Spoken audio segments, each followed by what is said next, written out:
Você tá cansado de começar a ler um livro, chegar na terceira página e precisar voltar lá na primeira porque você já não lembra de mais nada que você leu? Então fica comigo nesse vídeo que eu vou te ajudar com esse conteúdo. Fala a verdade, sou só eu que já não lembro quase nada do que eu vi no ensino médio? Essa semana eu tava ajudando a minha sobrinha que tá fazendo vestibular e aí a gente foi revisar umas questões de história do Brasil.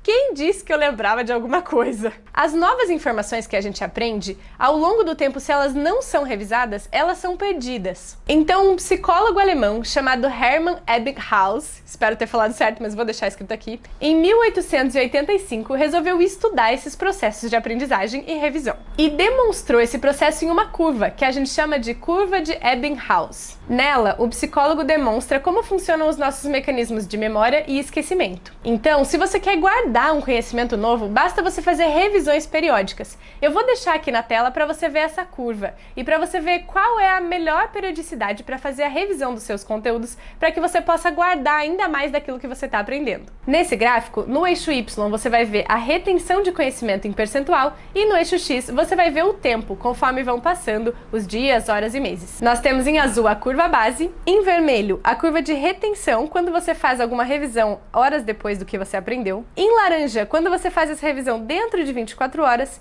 em amarelo quando você faz a revisão uma semana depois e em verde uma revisão que você faz um mês depois. Então é bem importante perceber que os nossos processos de revisão, eles também são responsáveis por nos ajudar a reter as informações e a memorizar mais os conteúdos e os novos aprendizados. Além disso, se você tem pressa em aprender algo novo e automatizar, a PNL também tem uma estrutura que te ajuda a entender como esse processo funciona. Na PNL, o processo de aprendizado ele pode ser dividido em 4 fases. Essas fases elas contemplam o nosso consciente e o nosso inconsciente, ou seja, quando a gente precisa pensar para realizar algo e quando a gente não precisa mais raciocinar para realizar aquilo. E aí você deve estar me perguntando quais são as etapas que a gente precisa para não precisar mais pensar e automatizar esses processos. Então vamos a eles, são 4 passos necessários. O primeiro passo chama-se incompetência inconsciente, ou seja, quando eu ainda não sei, então eu sou incompetente, e sou inconsciente, eu não tenho consciência, então eu não sei que não sei. O segundo passo é a incompetência consciente.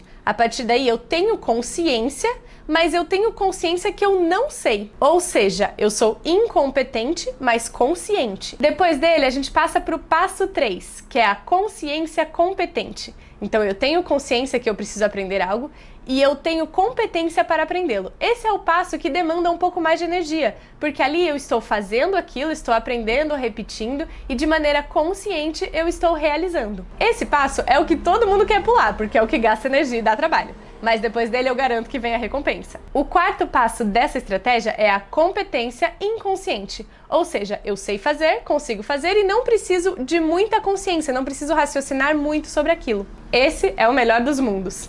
Eu vou trazer um exemplo na prática para facilitar para você. Mas antes disso, dá uma olhadinha nesse esquema que eu fiz para te ajudar. Então a gente tem aqui, no sentido anti-horário, os 4 quadrantes. A incompetência inconsciente, a incompetência consciente, a competência consciente e a competência inconsciente. Vamos agora para o exemplo prático. A incompetência inconsciente.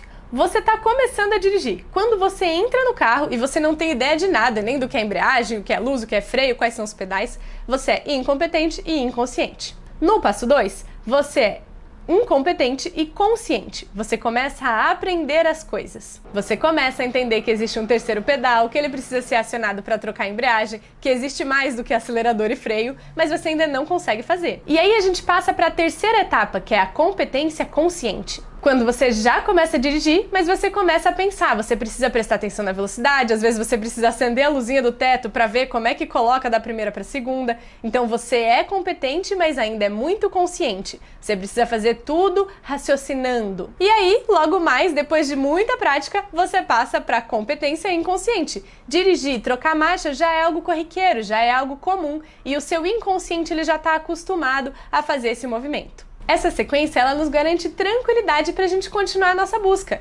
Tem coisas que a gente ainda nem sabe que não sabe, tem coisas que a gente sabe que não sabe, tem coisas que a gente sabe que sabe, mas ainda precisa treinar, e tem coisas que a gente sabe e já é inconsciente. Então esse processo ele te ajuda a entender quais são as coisas e quais são os momentos onde você precisa dedicar mais energia.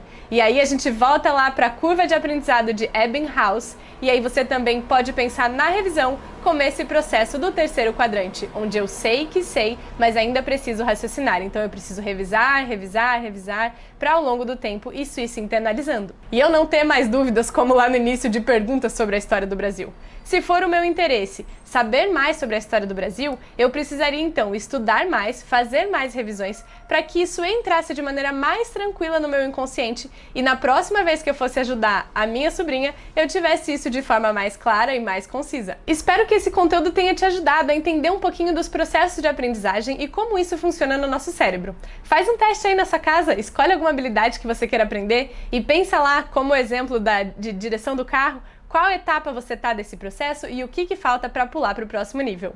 Escreve nos comentários se você fizer o teste, que eu vou ficar bem feliz em saber. Semana que vem o Ed volta por aqui. Um grande abraço para vocês, nos vemos em breve.